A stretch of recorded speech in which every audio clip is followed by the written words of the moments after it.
कुंवर, मैं आपसे इसके बारे में बोलना चाहती हाँ, हूँ।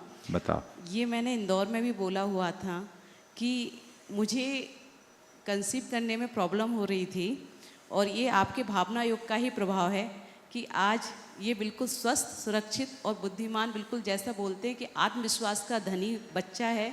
पूरा धर्म का इसका संस्कार है और पूरे टाइम आप कुछ भी आप इसको बताते हैं तो इसकी कैचिंग पावर इतनी अच्छी है कि कुछ भी सीखने के लिए हमेशा उत्साहित रहता है और कुछ भी अच्छे से अच्छे बहुत ही जल्दी कैच करता है। ये सब भावना योग का ही प्रभाव है। आप अपना एक्सपीरियंस 30 सेकेंड में पूरा बता दें, क्या परिस्थितियाँ थी और कैसे ये बच्चा कंसीव होने के बाद आगे आया और आपने किस रूप में भावना योग किया ताकि लोगों को भी प्रेरणा मिल सके, बता दें आप। महाराज श्री, इसका नेम आरुल जैन है और कोविड के टाइम पर मैंने कंसीव किया था, लेकिन कुछ प्रतिकूल परिस्थितियों के कारण कुछ हो नहीं पाया था और मैं आपसे बहुत टाइम पहले से ही जुड़ी हुई हूँ। मुझे जब मैं आपके प्रवचन सुनती हूँ तो मुझे एक अलग से पॉजिटिव एनर्जी मिलती है और उस पॉजिटिव एनर्जी में जब मैंने आपका भावना योग देखा तो मुझे ऐसा लगा कि नहीं, मुझे भी भावना योग करना चाहिए। और आप हमेशा बोलते थे कि आप जैसा सोचते हैं वैसा ही आपके साथ होता है।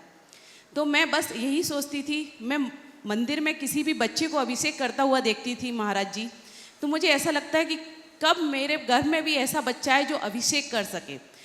मैं आदिनाथ भगवान को देखती थी, मैं आदिनाथ भगवान से बस यही प्रार्थना करती थी कि मैं भी कब माता मरु देवी की तरह एक आदिनाथ पुत्र को अच्छे से जन्म दे सकूं। और उस टाइम से लेकर मैंने जब इस थिंकिंग रखी, उस टाइम से लेकर मैंने भावना योग स्टार्ट किया। महाराज जी, मैं पूरे टाइम भावना योग से जुड़ी रही। मैंने सुबह, दोपहर, शाम, रात, पूरे टाइम जैसा जैसा आपका निर्देश रहता था भावना योग में, मैंने पूरे टाइम किया। और मेरा एक और था कि मैं आचार्य श्री और बड़े बाबा जी की बहुत बहुत मन से भक्ति करती हूँ। तो मैं डेली, मेरा उठते ही नियम था कि मैं भावना योग के बाद आचार्य श्री का एक संस्मरण डेली सुनती थी और अपने गर्भ पर हाथ रखकर कहती थी कि मेरा बच्चा स्वस्थ, सुंदर, बुद्धिमान हो, दीर्घायु।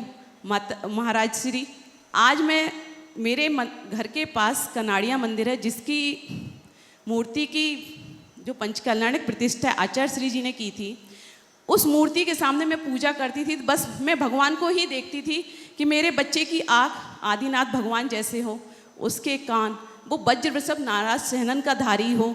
महाराज श्री, आज 2.5 साल का हो गया। आपकी कृपा से, बड़े बाबा की कृपा से ना तो कभी उसको चोट लगी है, कभी चोट लगती भी है महाराज श्री ऐसा लगता है कि वो वज्र वृषभ नाराज सहनन का सच में धारी है।